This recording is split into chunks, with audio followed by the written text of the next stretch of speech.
Bonjour, c'est Ursule encore. On est le 24 février 2026.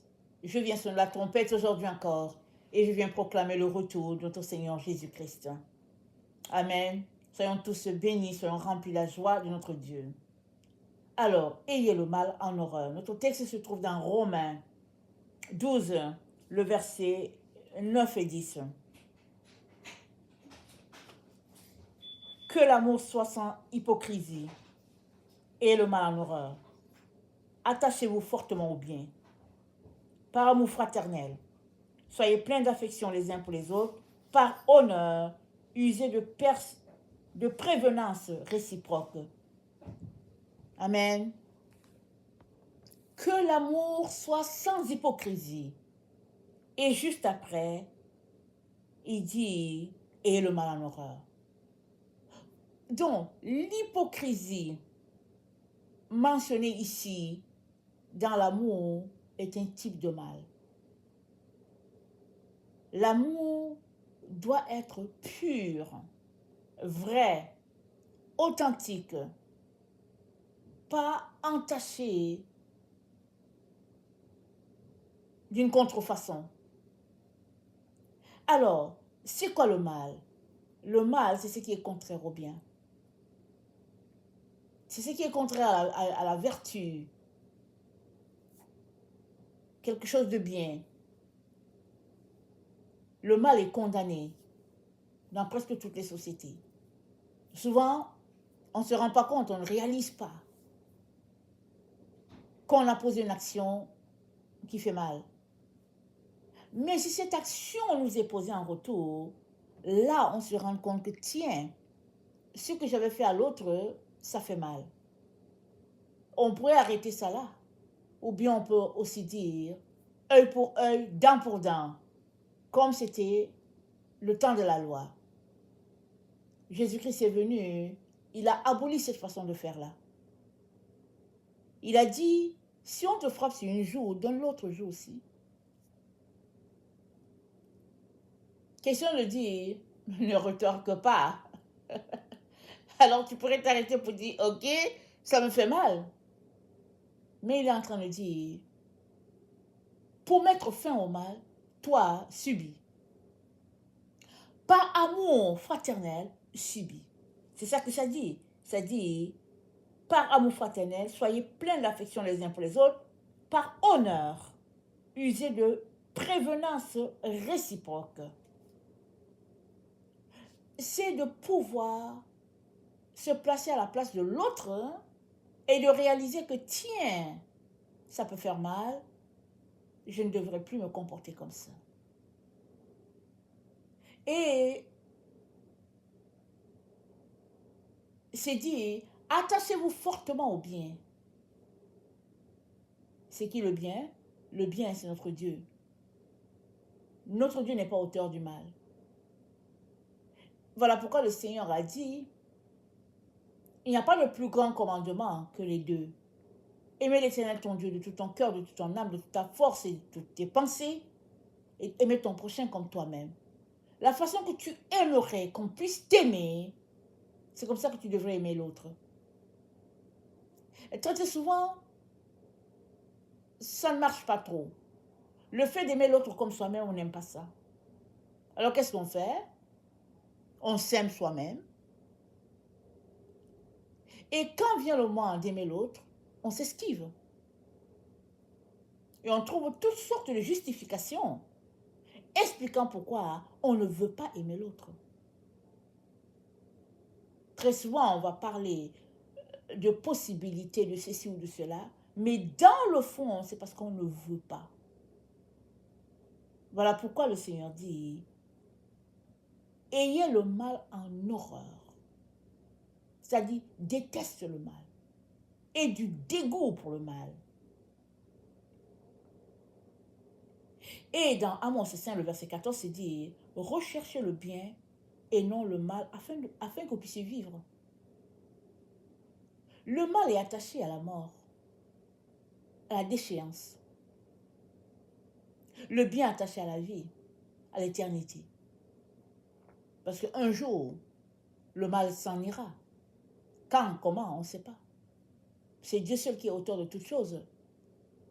Toutefois, vivant sur cette terre, il nous encourage à laisser de côté les actions qui font mal et d'embrasser la vie du bien, la vie qui bénit, la vie qui restaure, la vie qui élève l'autre. Alors, plusieurs disent suivre Jésus.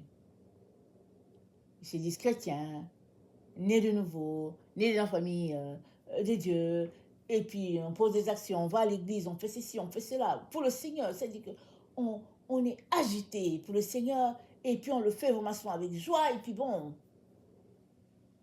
Mais le Seigneur dit, il dit, si tu veux m'aimer, il dit, demeure dans mon amour. Il dit, demeure dans mes commandements. Et les commandements de Dieu, c'est quoi? On va s'arrêter pour dire, oui, écoute Israël, l'Éternel ton Dieu, le seul Dieu, tu n'auras pas un autre Dieu devant ma face, et puis on va commencer à les énumérer. Mais Dieu ne veut pas qu'on énumère les commandements. Il dit, demeure dans ma parole. Demeure en moi. La parole de Dieu, c'est quoi? C'est l'amour. Si tu veux résumer toute la parole de Dieu, elle se résume en un seul mot, l'amour, c'est tout. Si tu es capable d'aimer l'Éternel, ton Dieu, de tout ton cœur, de toute ton âme, de toute ta pensée, de toute ta force, et d'aimer ton prochain comme toi-même, alors tu es en train de pratiquer la parole de Dieu du tic au tac. On pourrait s'arrêter, justifier notre comportement pour dire non mais c'est pas possible, chercher toutes sortes de raisons pour justifier notre égoïsme. Ou justifier notre mépris de l'autre. Aujourd'hui, aimer l'autre va avec les conditions sociales. Une condition, les conditions sociales, excusez-moi en français. Alors, on voit une personne en fonction du titre que la personne représente, en fonction de son CV, en fonction de qui il est, on va l'aimer. On est à son service. On court ici à ses pieds, on fait ceci, et puis vraiment, non, on aime cette personne. Mais quels sont les mobiles? Quels sont les motifs pour lesquels tu es en train de lécher les bottes à la personne? Quels sont ces motifs-là? Ou bien, on sert une personne dans tout le mépris, mais si on savait qui était cette personne, on changerait automatiquement de comportement. Pourquoi? Parce que notre compréhension d'aimer l'autre est rattachée à nos intérêts. Et Jésus-Christ nous dit, se comporter ainsi, c'est pratiquer le mal. Parce que l'amour, 1 Corinthiens 13 nous en dit un peu long. Regardons un peu ce qu'un Corinthiens 13 nous dit de l'amour. Quand je parlerai les langues des hommes et des anges, si je n'ai pas l'amour, je suis un airain qui résonne, une cymbale qui retentit. Quand j'aurai les dons de prophétie, la science de tous les mystères et toute la connaissance, quand j'aurai toute la foi jusqu'à transporter les montagnes, si je n'ai pas l'amour, je ne suis rien. Quand je distribuerai tous mes biens, ma nourriture, aux pauvres, quand je livrerai même mon corps pour être brûlé, si je n'ai pas l'amour, ça ne me sert à rien. L'amour est patient, plein de bonté. L'amour n'est pas envieux. L'amour ne se vante point, l'amour ne s'enfle point d'orgueil. Elle ne fait rien de malhonnête, elle ne cherche pas son intérêt, elle ne s'irrite point, elle ne soupçonne pas le mal, elle ne se réjouit pas de l'injustice, mais elle se réjouit de la vérité. Elle excuse tout, elle croit tout, elle supporte tout, elle espère tout. L'amour ne périt jamais. Les prophéties passent, les langues passent, la connaissance disparaîtra. L'amour ne périt jamais. Si tu aimes, ça ne va jamais mourir. Ça ne va jamais périr. Pourquoi? Parce que Dieu est amour. Parce qu'en aimant, tu es en train de demeurer pleinement en Dieu. Il n'y a pas de plus grand commandement que d'aimer. Et Jésus-Christ l'a démontré en donnant sa vie. Et à nous, il nous demande la réciprocité dans l'amour. Nous aimer les uns les autres. Sans mépris, sans hypocrisie, mais dans la sincérité. C'est ça qu'il attend de chacun d'entre nous, afin que le mal ne prenne pas le dessus sur la relation que nous avons les uns avec les autres. Que l'amour soit exempt de jalousie. C'est ça que Dieu nous demande les uns les autres. Et cela ne sera possible que si nous demeurons dans une relation d'intimité avec le Seigneur. Si nous venons à chaque jour devant le trône de grâce et que nous venons puiser de son eau pour nous désaltérer, mais aussi pour pouvoir en donner à d'autres. Et venir dans sa présence, c'est faire quoi? Lire la parole, le louer, prier, chanter des psaumes, prier pour les autres. Le psaume 34, le verset 13 dit: « Quel est l'homme qui aime la vie, qui désire la prolonger pour jouir du bonheur? Préserve ta langue du mal et tes lèvres des paroles trompeuses. Éloigne-toi du mal et fais le bien, recherche et poursuis la paix. Les yeux de l'Éternel sont sur les justes et ses oreilles sont attentives à leurs cris. » Amen. Alors, ces versets te posent une question. Et je suis sûre que tous nous aimons la vie. Amen, tous nous aimons la vie. La preuve est que dès qu'il y a quelqu'un qui meurt, si on le connaît, on est là en pleurs. On aimerait que la personne soit là. Tous on aime la vie. Mais maintenant c'est dit, préserve ta langue du mal. C'est là que l'implication vient pour chacun d'entre nous. Jusqu'où nous sommes prêts à aller dans le sens de la parole. Préserver notre langue du mal jusqu'où? Souvent on veut, mais après on ne peut pas. Tellement on est frustré, tellement on est fâché, tellement on est en colère, et puis on débite des paroles qu'on regrette souvent par après, mais c'est déjà sorti. Et Proverbe 16, le verset 26 dit: « Celui qui travaille, travaille pour lui, car sa bouche l'y excite. » Alors, ta bouche travaille pour toi. Tout ce que tu fais ou bien que tu dis avec ta bouche est tout simplement en train d'être enregistré comme des semences que tu mets en terre. Et c'est dit dans le psaume 34 qu'on vient de lire que celui qui aime la vie, qu'il préserve sa langue du mal. Et ici, au proverbe, c'est dit: celui qui travaille, travaille pour lui, car sa bouche l'y excite. En d'autres mots, notre bouche est un serviteur à notre service. Alors, qu'est-ce que nous en faisons? Alors, très souvent, il arrive qu'on est fâché.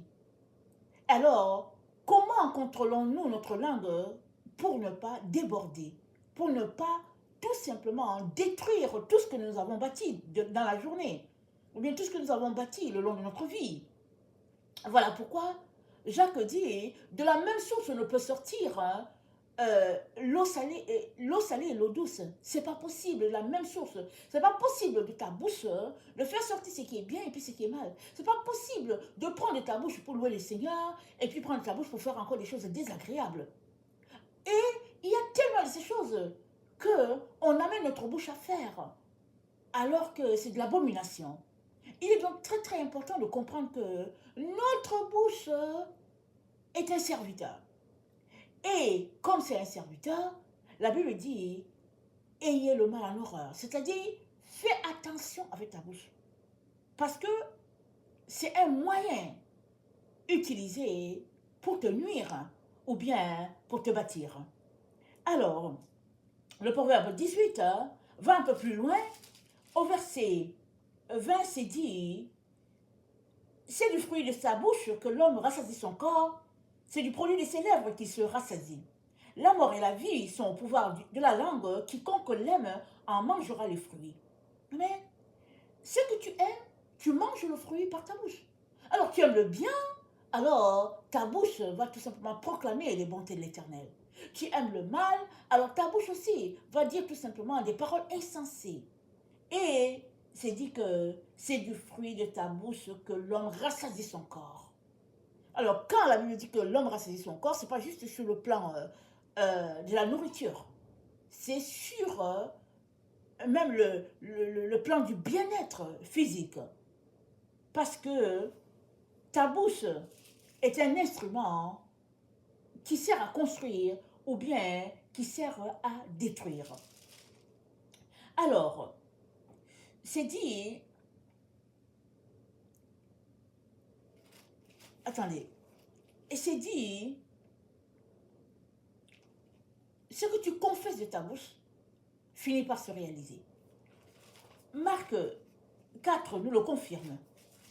Marc 4, au verset 26, ça dit, il est du royaume de Dieu comme quand un homme jette la semence en terre. Qu'il dorme ou qu'il veille, nuit et jour la semence germe et croît sans qu'il sache comment. La terre produit d'elle-même d'abord l'herbe, puis l'épi, puis le grain, tout formé dans l'épi, et dès que le fruit est mûr, on y met la faucille, car la moisson est là. Alors, que tu dormes, que tu veilles, peu importe ce que tu fais, ce que tu plantes va rapporter quelque chose. Et qu'est-ce que tu plantes? Tu le plantes avec ta bouche. Et ça vient d'où? Ça vient de tes pensées. Alors, ta bouche peut être une barrière extraordinaire, si tu le veux. C'est-à-dire, ta pensée conçoit quelque chose de très nocif. Et dans la communion avec le Seigneur, tu peux tout simplement bloquer ce que tes pensées sont en train de générer. Parce que tes pensées, c'est ça, la terre. C'est ça, le sol qui est là. Tu peux, avant de le mettre sous terre, tu peux décider de bloquer cette semence-là. Parce que c'est une semence nocive. C'est une semence qui va détruire tout ton jardin. Alors, tu décides tout simplement de pardonner, tu décides tout simplement de laisser aller, et tu vas prendre le temps de voir le Seigneur, des heures s'il le faut, pour dire, Seigneur, viens à mon secours, éloigne cette coupe de moi, éloigne cette difficulté de moi, donne-moi de marcher dans l'amour, donne-moi d'aimer, donne-moi de passer l'éponge sur ce qui s'est passé, Seigneur, viens à mon secours. C'est à ça que nos lèvres nous servent. Bien sûr, on peut manger, on peut louer le Seigneur, on peut boire, n'est-ce pas, du liquide, célébrer notre Dieu, et on peut faire des dégâts terribles. Prendre notre bouche, insulter, détruire, et faire d'autres choses encore, très abominables. Il est donc très très important, là où nous nous trouvons, de suivre le conseil de notre Dieu qui dit d'avoir le mal en horreur. Alors, souvent on peut penser que moi je ne fais aucun mal. Je n'ai pas pris la hache pour mutiler quelqu'un, je n'ai pas pris, en tout cas, des pierres pour lancer sur une personne. Mais le mal, c'est pas très loin de toi.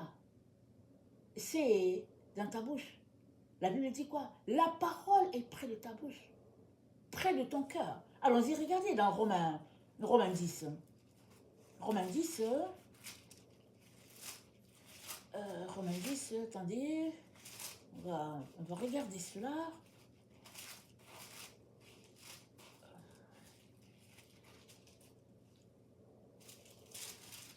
Excusez-moi. Romains 10, le verset 8. C'est dit, que dit la parole? La parole est près de toi, dans ta bouche et dans ton cœur, et c'est la parole de la foi que nous prêchons. C'est pas loin. C'est pas loin, hein, le danger. C'est pas loin de toi. C'est juste à côté de toi. C'est là où tu es. C'est dans ta bouche. Le danger ou la bénédiction, c'est là. Là où tu es se trouve, n'est-ce pas, l'arme que tu as, avec laquelle tu peux détruire ou avec laquelle tu peux bâtir. Alors que choisis-tu? Souvent on est tellement frustré qu'on se dit, ok, alors on débite, à ne plus en finir. Mais Dieu nous appelle à marcher dans la douceur, à marcher dans le pardon, à être calme, à avoir un esprit doux et paisible. Mais l'esprit doux et paisible, ça se trouve où? Ça se trouve dans la présence de Dieu. Ça se trouve à ton réveil. Alors que tu te lèves, ne cours pas, aller mettre la radio en marche pour écouter ce qui s'est passé, ou bien mettre Internet pour voir ce qui s'est passé sur la terre. Non, non. Va devant ton Dieu. Va le louer, le célébrer pour ce jour nouveau qu'il te donne. Et donne-lui, n'est-ce pas, d'organiser ta journée. Demande-lui de t'aider. Et laisse aller, n'est-ce pas, tout ce qui t'a blessé. Prie pour tes ennemis. Prie avec larmes pour que Dieu puisse les changer. Pour que les écailles puissent tomber de leurs yeux. Et qu'ils puissent réaliser leurs propres erreurs. Et surtout réaliser qu'ils ont été faits à l'image de Dieu et ils sont appelés à refléter ce Dieu-là dans tout ce qu'ils font. Parce que ce qui vient entacher ta journée, ta vie et tout ce qu'on peut imaginer, la Bible nous le dit, c'est près de toi. C'est dans ta bouche, près de ton corps, c'est là. Alors, que faire? Le mieux, c'est de venir pleurer devant Dieu pour dire, Seigneur, il m'a trop énervé, elle m'a trop énervé, je suis en colère, Seigneur, je suis fâché, mais je viens devant toi, Seigneur, viens à mon secours. Tu prendras les psaumes, tu prendras les proverbes, et souvent même, c'est tout simplement de se priver de toutes les distractions qu'on peut avoir pour demeurer dans la présence de Dieu, pour dire, Seigneur, jusqu'à ce que ce vent de colère passe, je ne bouge pas de là où je suis, jusqu'à ce que. Et même souvent, il arrive qu'on revoit la personne et puis on se dit que non, j'ai encore revu cette personne-là, elle m'énerve. Mais on doit apprendre à pardonner. Pour dire, Seigneur, viens à mon secours parce que tu m'as pardonné à la croix, à Golgotha, alors que tu as été innocent, jugé coupable, condamné pour quelque chose que tu n'as pas fait. Toi, l'innocent, tu as été jugé coupable. Et qu'est-ce que tu as dit? Pardonne-leur, Père, ils ne savent pas ce qu'ils font. Pardonne-leur. Alors, le pardon a été accordé pour que toi et moi aussi nous puissions pardonner. Et puis, on a cette prière-là, n'est-ce pas, qu'on fait à tous les jours. Père, pardonne-nous nos offenses comme nous pardonnons à ceux qui nous ont offensés. Alors, soit notre prière, c'est une prière d'hypocrisie, et ce serait bien de la laisser tomber. Mais si notre prière n'est pas une prière d'hypocrisie, alors mettons-y l'action à ce que notre bouche dit. Et ce sera à la gloire de Dieu. Amen, ce sera à la gloire de Dieu. Alors, tu travailles pour toi. Proverbe 16, le verset 26, tu travailles pour toi. Et tu le fais avec ta bouche. Alors, travaille bien. Amen. Travaille bien. Parce que chaque jour qui passe ne revient pas. Hein? Ça ne revient pas. Il n'y a pas longtemps, on était en 2025. On est en 2026. Alors, 2025 ne revient pas, ça a déjà été enterré. Alors, à chaque jour suffit sa peine.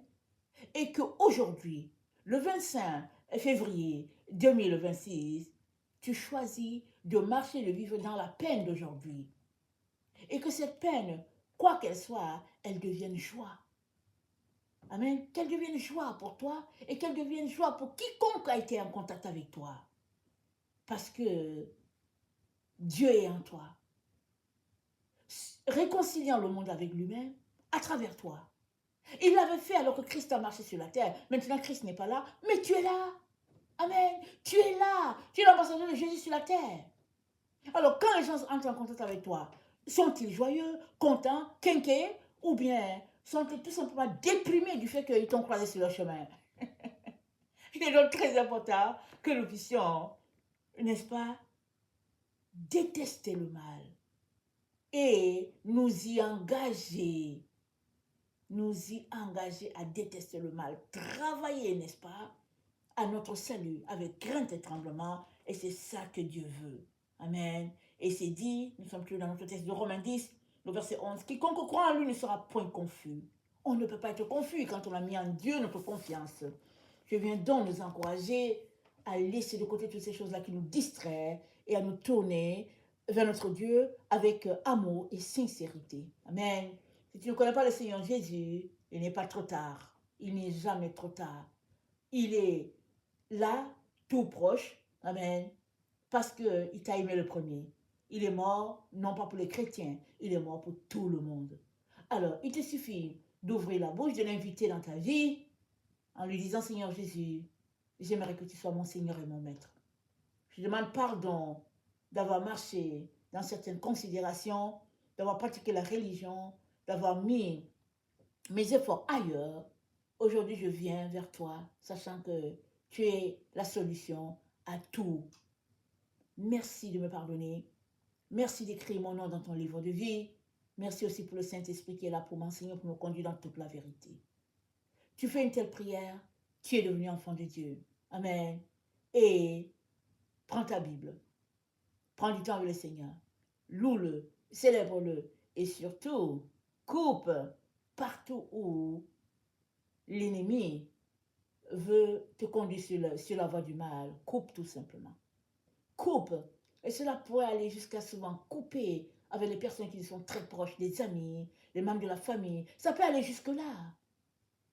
Mais pour ton Seigneur, que ne ferais-tu pas? Amen. Pour Jésus-Christ, que ne ferais-tu pas? Il est donc temps que nous puissions fuir le mal, l'avoir en horreur, afin que la gloire de Dieu puisse se répandre sur la terre. Et là où nous sommes, à l'endroit où nous sommes, que cette gloire puisse se répandre partout, notre voisinage, partout.